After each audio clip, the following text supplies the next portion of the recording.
Hello, everybody, and welcome back to Buckeye Politics. It's me, your favorite Ohioan.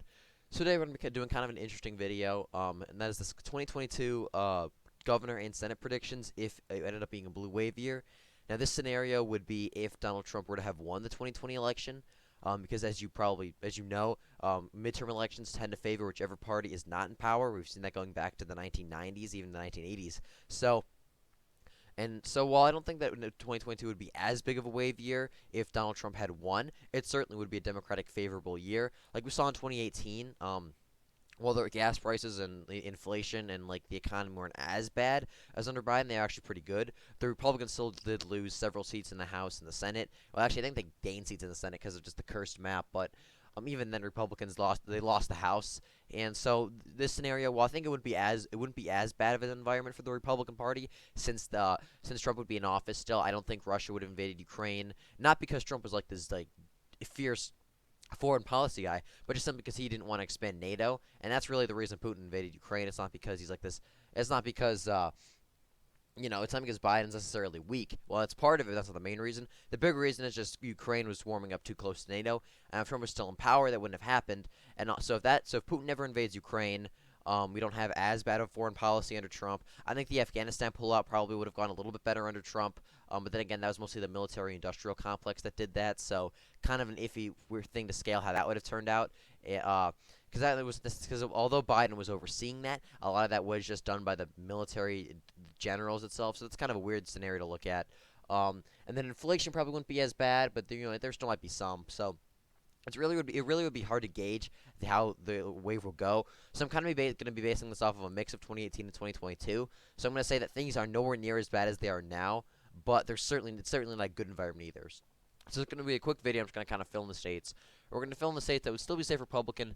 That includes states of Idaho, Wyoming, South Dakota. Kristi Noem did only win by like 4 points in 2018, which was a blue wave year, but I still think she won by a safe margin now just because she's more popular nationwide, and she's not going to be going up against a blue dog like she did in 2018.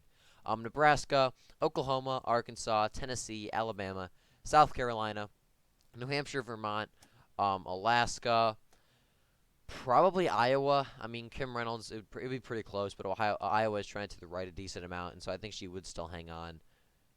Uh, and then that's all the safe states.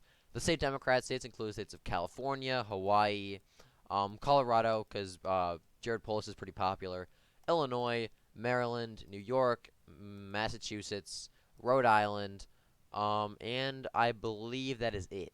So the likely states for the Democrats include the states of Connecticut, New Mexico, Oregon, Minnesota probably, and that's going to be it. Well, the likely states for the Republicans include states of Texas, and that's actually going to be it. The only likely states for the Republicans are the states of Texas. All the likely Democrat states should be pretty self-explanatory. Oregon would still be under 10 just because of Betsy Johnson running. I think the vote would get split a little bit, but really not that much. It'd probably be like D plus 9 or so, just barely under 10.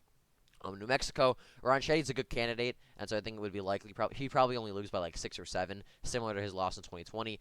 Connecticut, Bob Stefankowski, the Republican, is running as a very moderate guy. And Ned Lamont's pretty popular, so it's because Stefankowski's a good candidate, I think it would be barely under 10, but still would be a pretty solid win for Ned Lamont. And then Minnesota, similar story there. Scott Jensen's a good nominee for the Republicans, but blue wave year, Democratic environment, he's going to lose by a likely margin. And then Texas, Greg Abbott would still win by a likely margin. He's relatively popular down there, and Beto O'Rourke would make it interesting, but he wouldn't win. Now the likely states, or the lean states, I should say, for the Republicans, include states of Ohio, Kansas, and Florida.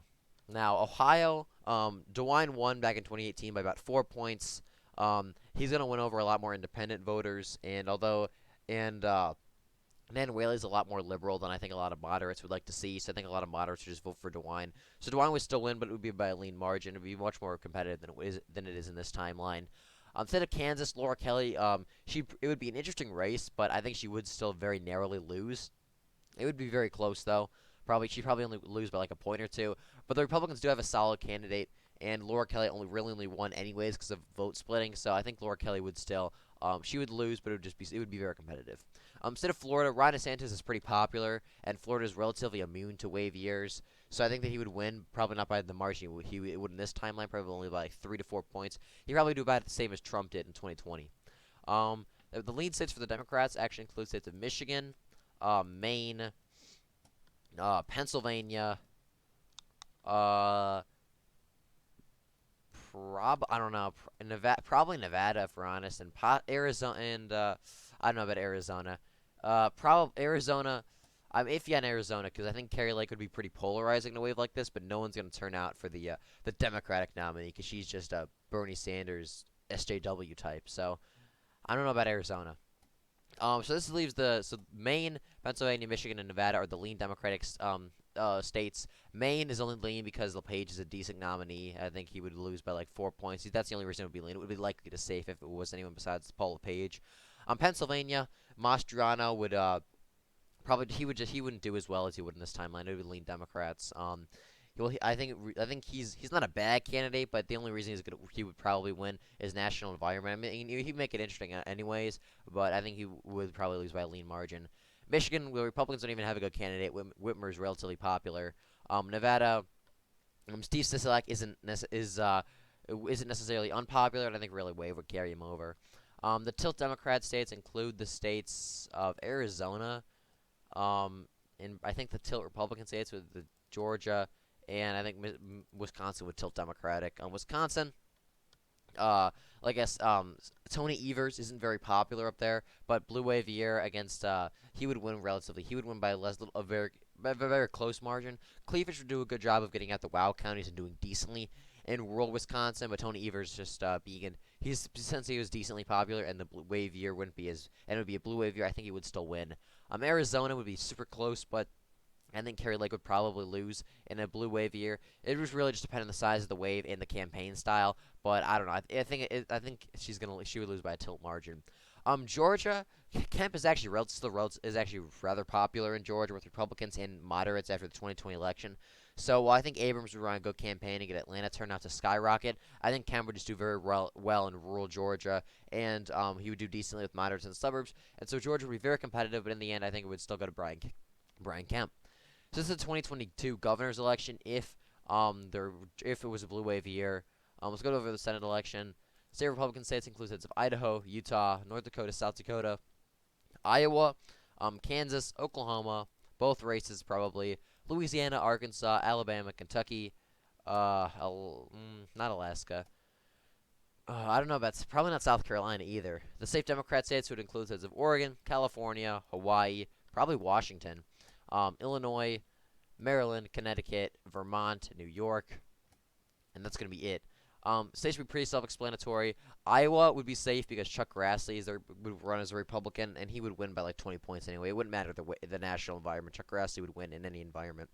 The likely Republican states include states of Missouri, Indiana, South Carolina, and Alaska. All these states would still be relatively Republican. The margin would vote. They wouldn't be like competitive, but in blue wave years, they always tend to be under 10 points. Like Missouri was only voted for Roy Blunt by like 2 points in 2016. And only voted for Hawley by like 6 in 2018. So it will be under 10. Same thing with Indiana. In blue wave years, it's usually under 10 points.